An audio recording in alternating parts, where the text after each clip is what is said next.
आणि बातमी आहे अजित पवार यांच्या संदर्भात। उपमुख्यमंत्री अजित पवारांनी माळेगाव सहकारी साखर कारखान्याच्या निवडणुकीसाठी रिंगणामध्ये उडी घेतली आहे। इथल्या चेअरमन पदासाठी उमेदवार म्हणून दादांनी थेट स्वतःचंच नाव जाहीर करताच या निवडणुकीला वेगळाच रंग पाहायला मिळतोय। पाहूयात एक रिपोर्ट।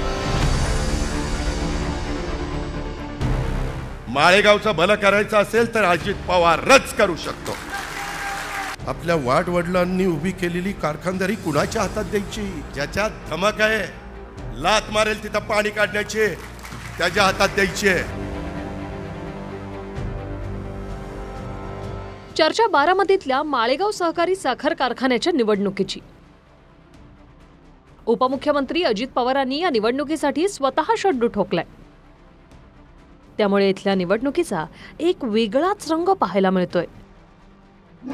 माळेगाव साखर कारखान्याच्या निवडणुकीसाठी उपमुख्यमंत्री अजित पवारांचा निळकंठेश्वर पॅनल, शरद पवारांच्या राष्ट्रवादीचा बळीराजा सहकार बचाव पॅनल, चंद्रराव तावरे आणि रंजन तावरेंचा सहकार बचाव शेतकरी पॅनल आणि कष्टकरी शेतकरी समिती पॅनल आणि अपक्षांचा एक पॅनल असं रिंगणात उतरले। उपमुख्यमंत्री असलेले अजित पवारांचे एका ठिकाणी भावी मुख्यमंत्री असे लागलेले पोस्टर आपण खूप पाहिले असतील। आता तेच अजितदादा कारखान्याचे अध्यक्ष होण्यासाठी निवडणुकीच्या रिंगणात उतरले। माळेगाव सहकारी साखर कारखान्याच्या निवडणुकीसाठी अजितदादांनी थेट स्वतःच्या नावाची घोषणा केली। मी चेअरमन झालो तर योग्य पद्धतीने कामगारांचे प्रश्न मार्गी लावेल असं दादा म्हणाले। तर स्वतःच्या नावाची चेअरमन पदासाठी घोषणा करून अजितदादांनी उपमुख्यमंत्री पदाची प्रतिष्ठा घालवली अशी टीका कारखान्याचे माजी अध्यक्ष चंद्रराव तावरेंनी केली। माळेगावचं भलं करायचं असेल तर अजित पवारच करू शकतो। मित्रांनो, कारखानदारी अडचणीत आहे हे सांगतात ना, अरे आपल्या वाडवडिलांनी उभी केलेली कारखानदारी कुणाच्या हातात द्यायची? अरे चांगल्यांच्या हातात द्यायची।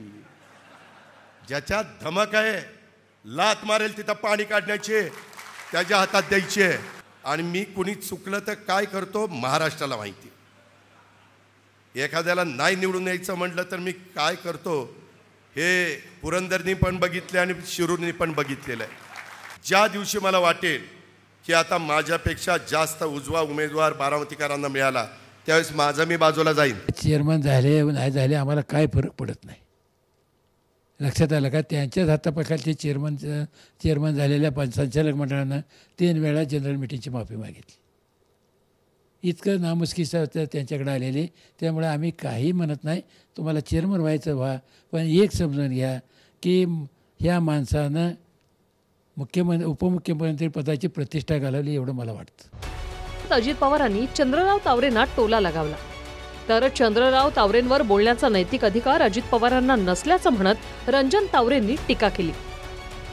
45 आणि 50 वर्ष तुम्हाला डायरेक्टर करून दोघांनी उठवावं लागतंय, बसवावं लागतंय, तरी तुम्हाला डायरेक्टरच व्हायचंय। अरे कधी थांबणार तुम्ही? खऱ्या अर्थानं अण्णांच्या वयावर बोलण्याचा त्यांना नैतिक अधिकार नाही। कारण त्यांचा लोकसभेत विधानसभेत प्रचार केला ती गोष्ट 6 महिन्यापूर्वीची, परंतु आत्ता निवडणुकीमध्ये माळेगावच्या त्यांनी दिलेले आश्वासनं, त्यांनी दिलेले ऑफर, या आपण एकत्र पॅनल करू, तुम्ही 5 वर्ष चेअरमन व्हा, म्हणजे अण्णा 5 वर्ष चेअरमन ते करायला तयार आहेत। त्यावेळी त्यांचं वय अण्णांचं 85 वर्ष त्यांना चालतं, पण समोर पॅनल केल्यानंतर मात्र त्यांना वय अण्णांचं चालत नाही। माळेगाव सहकारी साखर कारखान्याच्या निवडणुकीत दिवसाला 4 अशा 12 सभा उपमुख्यमंत्री अजित पवार घेणार। तर चेअरमन पदासाठी स्वतःचं नाव जाहीर करणाऱ्या अजित पवारांकडे 20 उमेदवारांमधून कुणीही पात्र नाहीयेत का, असा सवाल रंजन तावरेंनी अजित पवारांना केला। तर सभासदांना दमदाटी केली जात असल्याचा आरोप चंद्रराव तावरेंनी केलाय। राज्याच्या उपमुख्यमंत्र्यांना आम्ही मुख्यमंत्री पदासाठी शुभेच्छा दिलेल्या होत्या, परंतु त्यांनी स्वयंघोषित नाव घोषित केलं। याचा अर्थ आहे माळेगाव कारखान्याच्या 20 उमेदवारामध्ये कुणीही त्या पदासाठी पात्र नाही का? आपले कामगार प्रचार करतात म्हणून त्यांनी काय केलं, मला त्याला रिवॉर्ड करायचं। रिवॉर्ड करण्यासाठी काय करायला पाहिजे? त्याच्या खोट्या फौजदाऱ्या दाखल केल्या,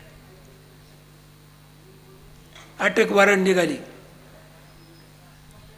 त्याने अटकपूर्व जामीन द्यायला सुटले। ही केस लेबर कोर्टातून हायकोर्टात गेली. हायकोर्टानं हे सगळं वाचलं आणि केस फेकून दिले. इतकी लोकांना त्रास द्यायची जी प्रवृत्ती आहे.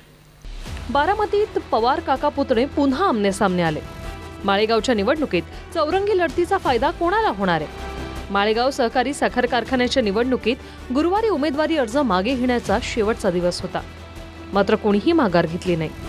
कारखान्याच्या 21 संचालकांसाठी 22 जूनला मतदान होणार आहे, तर 24 जूनला मतमोजणी होणार आहे. माळेगाव नगरपंचायत केली. राहुल 4 वर्षाच्या आत 350 कोटी रुपये दिले. 350 कोटी. एक्साईज डिपार्टमेंट ते कोण? अजित पवार त्यांच्या हातात आहे. त्यांना आपण विनंती करू, आमच्या कारखान्याला द्या परवानगी. सगळं आपल्या हातात आहे रे. तुम्ही फक्त गब्बशी लक्षात ठेवा. एकतर्फी सगळ्या महाराष्ट्राचं लक्ष आहे. तुम्हाला अजित पवारची मान ताट ठेवायची का काय करायची ते तुमच्या हातात आहे. अजितदादांनी माळेगाव सहकारी साखर कारखान्यासाठी उमेदवारी अर्ज कायम ठेवलाय. निळकंठेश्वर पॅनलकडून विद्यमान 7 संचालकांना तर माजी 5 संचालकांना पुन्हा निवडणुकीच्या मैदानात उतरवलंय. त्यामुळे माळेगावच्या निमित्ताने बारामतीचं राजकारण पुन्हा एकदा तापणार आहे. दीपक कापरे, TV9 मराठी.